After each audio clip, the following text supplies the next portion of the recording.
Then that's it. Oh no, he's going to pick on us now. He's going to pick on us now. He's looking round. Pick on them. That's nice. Say something about your character. Give us a name of the fifth season that you've come up with that you think's great. You can shout out if you want. You can do what other people do and put your hand up. That was a joke. Who said that just then? I'm joking. I'm joking. There was a lady in the back, if you don't mind. That's all right. In terms of it being topical, Aquatum. Aquatum. I don't know if we should feel. But it's all right. You put your hand up. We don't care. Thanks for that. I think we can paint a picture for ourselves of that. Do people die? Well, oh, great. Well. If you happen to be standing in quicksand at the time where it's happening. Okay. The person next to you's just shuffled along. I want in her groove. Thank you. What were you going to say down here when you shouted? It was Joe's. So it's not your idea? I just given the name. We came up with this season that was not the same amount of time as other seasons. It was a lot shorter, so it was a lot more special. And it didn't come at the same time each year. You'd open the curtains and everyone would go, oh, it's snatch! And it was very special. It'd be snowing, wouldn't it? The snow would be green. Schools would shut.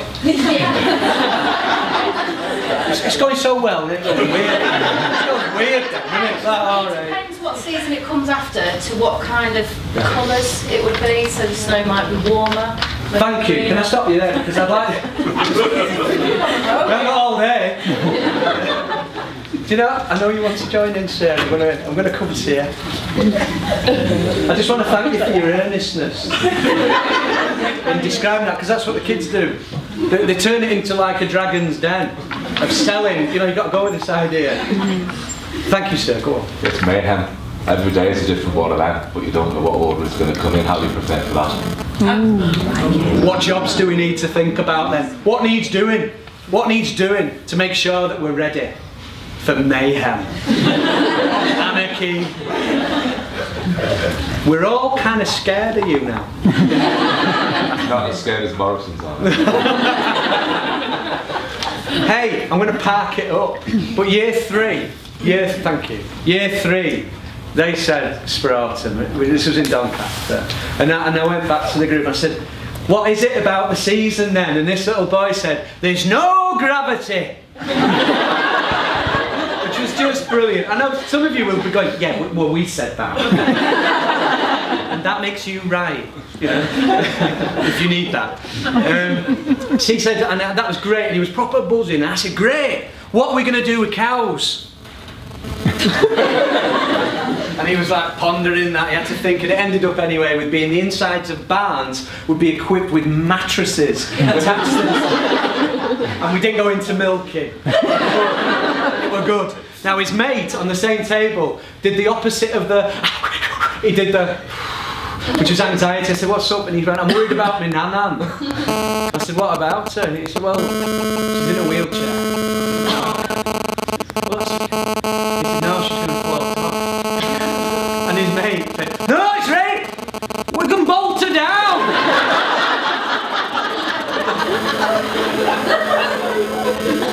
I don't know how you level it. I don't know how you level it. I don't know which box to fill in. But I think it's worth our time, and I understand the pressures and the accountability, I understand all that. But actually, if you wanted to, particularly those of you in primary, could look at this and go, actually, do you know what? All the curriculum is there, if I want it to be. And those little boys were absolutely engaged. And I just want to share this with you. You may have heard tell of her already today, Dorothy Heskett, and she talks about this continuum of engagement. I found this hard to find. It was hard to find. You can't just go on the internet and put it in a search engine. So I've sort of knocked it out into a nice little slide for you to look at there. But she talked about attention. And I think sometimes if we just get the kids' attention, that's a start. Getting some kids looking at you is a start. Getting kids looking at you in the eye can be a challenge, because a lot of our children sadly can't do that, aren't equipped to do that. So we have to find ways of filling that gap, narrowing that gap, if you like. Interest is where the kid is involved. Engagement is where the child is in it and doing it. Now, I sometimes get involved with Twitter conversations that I just wish I could get out of, or just press stop. Because I recently did some work at the special school, and I unwittingly put on Twitter that, oh, the kids were engaged and having fun. And by God, I was made to pay for that. Fun! And there was all sorts of people I'd never heard of started chucking research at me about fun, and I didn't get, all I know is that actually the kids were quite happy in their learning, and I would suggest that's quite a nice outcome. You don't have to have fun, you know, with engagement, because I'm engaged when I'm in a traffic jam. You know, so I'm engaged in that activity, but I'm not necessarily having fun. It was just a nice thing, and it made the kids want to learn and behave. Investment is where the kids are absolutely wanting to go a bit further with the work, where the questions start flowing and you're not having to rely on anything, you're just relying on the bouncing around of the questions. And finally, obsession, which is a healthy thing, is where the kids want to do more. My experience in secondary is usually a boy or a girl who says, "That would alright." Are we doing it again? And that's it. The primary equivalent of that that I've seen is castles, where over the weekend a little boy and his daddy have been hard at work, and he rocks up with a turret and says, "Me dad's got rest in the van!" And I'm being very shallow and skirting over it, but I'll tell you what I use that for. I use that when I'm in it, when I'm teaching, when I'm working with children and we're in the moment with children. We're in the classroom, the planning's gone because we're in it. And that's where that's in my head. I'm looking around and I'm finding out where the kids are and where I need to intervene appropriately. What do you think the number one question is I get off children when I ask them to ask questions about this picture? Very familiar picture, I imagine. What's the game played? What it's about, yeah, what's the game that's played? The question usually, again from primary kids, is very much, how do you get your ball back? And they don't laugh, they mean it genuinely, because just for that moment he's thinking about what it's like to live there. And I imagine that's what we should do with our curriculum. And this comes from my background working in the school that I once worked in, where it was all about trying to drag the kids and pull the kids into context that made sense to them. So actually, a kid asking that question is just the starting point of getting a kid absolutely hooked into what it might feel like to live there on this side, or on that side, or what it's like to be a cleaner in this building, and where do you live, and so on.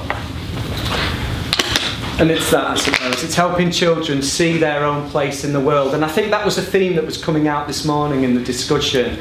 And it's not soft stuff. This isn't soft jazz hands, liberal-minded, progressive nonsense. This is just, I just think it's important that the curriculum makes sense to the children in front of us. And I used this one recently, and I got 7 lads, they were difficult lads, got them up to the front, and I said, what are we talking about? What are we talking about, lads, when we're standing there? What do you think they wanted to talk about?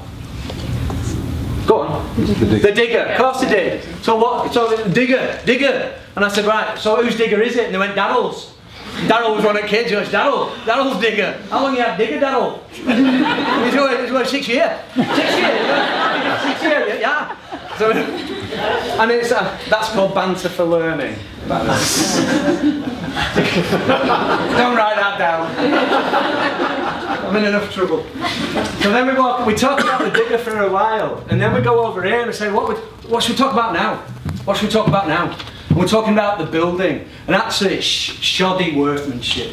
That's from the mouth of a lad. Shoddy workmanship. We're talking about what's good workmanship and so on. And then eventually what we might talk about, what we did eventually talk about, is what had happened. Which is, this is the factory that collapsed, killing over 1,000 workers, making clothing for Primark and Tesco's in Bangladesh. Now if I'd gone in and said, right, today we're doing Bangladesh, they just would not be interested. Now I was also using some drama, but I wasn't mentioning it.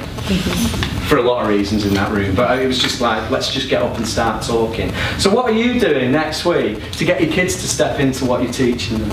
It's not fancy drama, it's just asking them. And I suppose it's another contributing factor to the culture of your classroom. Got about 15 minutes, let we go. I'm going to just skirt over some things if that's alright. I started off, and I'm not sort of being mock humble. There are some brilliant people here today sharing their work, and this is a PowerPoint slide I'd like to share with you, but within it is I'm trying to sum up what we've been talking about really, or I've been talking about for the last 20 minutes. The K stands for knowledge. We've got to teach kids stuff, and I think sometimes even teachers with teachers think, oh, you don't teach the knowledge. All you're doing is just having fun and not doing proper work. And I would say, well, as teachers, we've got to sometimes stand at the front and deliver, or stand at the side and deliver, or wherever you're comfortable and the kids can see you. We shouldn't have to go on a course about delivering knowledge. The S is the skills. And again, I read some brilliant stuff around all this. Some of it I don't quite understand even. But I just think, well, if I'm a modern foreign languages teacher, I'm going to give them the words. I may test them on the words. I want them to sort of find their tongues around the words. I want them to develop an articulacy in a foreign language. So I'm going to give them the knowledge and the skills to do that. And then what I'm going to do, because I'm an exciting Key Stage 3 modern foreign languages teacher, what I'm going to do, after they've learnt all those special words that you'd use in a French restaurant, I'm going to put them in a French restaurant. I'm going to do some We're going to do some just some chewing over of these words, and I put a P there, and this is just me saying, let's play with the knowledge and skills. Let's practice the knowledge and skills as well. And if you want to add progress there, that'll make you feel good, then add that as well, because that's probably a result of doing that. I see it works so well, doesn't it, in early years? It works so well in that setting, and then later and later I end up with my GCSE English group who are very passive. So I'm just wondering again, you know, in the hope that thinking from today will travel next week, what are you going to do with maybe